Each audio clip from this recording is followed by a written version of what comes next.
Hello, hello my friends, it's Kristen and we are back to talk more Gilmore Girls, a year in the life. There are 4 episodes, 90 minutes long each, broken out into different seasons, winter, spring, summer, and fall. If you want to see my reviews on winter and spring, I will leave links to those so you can check them out.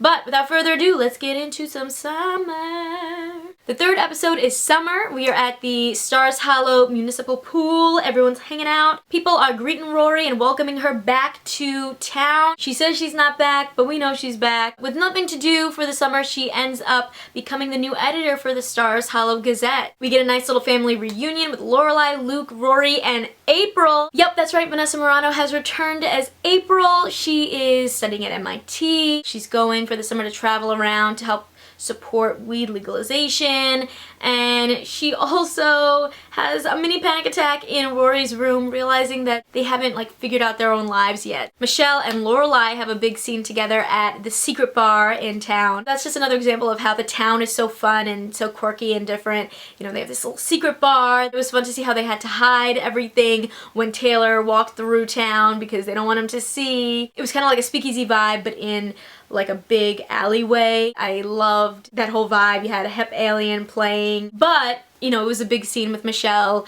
basically saying that if the Dragonfly Inn can't expand, he can't really stay there because there's not opportunities to grow or make money or anything like that. He needs something more than the Dragonfly Inn, so that was kind of sad. At the town hall meeting, we're introduced to the 30-something gang, and I was really excited about this because we got another appearance from someone from Bunheads, Bailey DeYoung. She was also on Faking It, and if you guys know me, I worked on Faking It, and I loved that show, and I think Bailey is so great and talented, and she's so nice. And I remember actually when we were working on Faking It, we had a phone call with her, and it was right after she had just filmed stuff for Gilmore Girls, and she had said how surreal it was to be on that set. You know, she's an actress, but she was also a fan of the show, so she said it was really cool to just be a part of that world for a little bit. We also learned in the town hall meeting that Taylor is working on a Stars Hollow musical, and he's looking for people to audition and to be part of the advisory committee and things like that. So Carole King returns to her role of Sophie, and she's one of the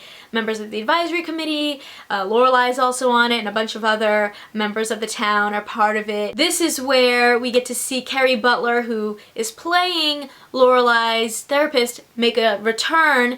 She's auditioning for the musical, which is hilarious because she's a huge Broadway actress and incredibly talented. Broadway stars Sutton Foster and Christian Borle end up the leads in this Stars Hollow musical. Sutton Foster also starred in Bunheads, which, you know, got that Bunheads representation going on. It was great to see her return to this, you know, Amy Sherman Palladino world. They try to take some inspiration from Hamilton. Everyone loves it except for Lorelai, because it's not really that great, but I mean, it's Sutton Foster and Christian Borle, so it's hilarious and amazing. Back at the Gazette, we finally get an appearance from another one of Rory's ex-boyfriends, Jess. Milo Ventimiglia was great. He was fantastic. And I thought when Jess was on the show, you know, obviously he was like that brooding, like sort of a bad boy, but he's like literary and whatever, and I didn't really get it then, but seeing him now, I think he is so much more mature, and he's still, you know, he's that author, and he's very literary, but he's smarter and wiser now, and I thought that he did a great job, and I do see why people love Rory and Jess. I see it. He gives her some great advice on writing, and he suggests that she write about what she knows, write about her and her mom's relationship and their whole story. And she decides she's going to do it, but her mom is not excited about it. She tells Lorelai, and she's like, I don't want you to do this. They get into this huge fight, and then Lorelai, you know, there's so much going on in her life right now. She ends up hearing this song from the musical that Sutton Foster sings. She's inspired. It's never or now. She needs to just leave and take some time to clear her head. So she goes out of town for a while. So what do you guys think? We got April, we got Violet, which is Sutton Foster's character, we got Jess. A lot of different people coming back. I'd love to know what you guys thought about it. I will leave links to all the other Gilmore Girl episode reviews that I'm doing, so make sure to check those out. Give this video a thumbs up if you liked it, and click that subscribe button because I come out with new videos every week. See ya!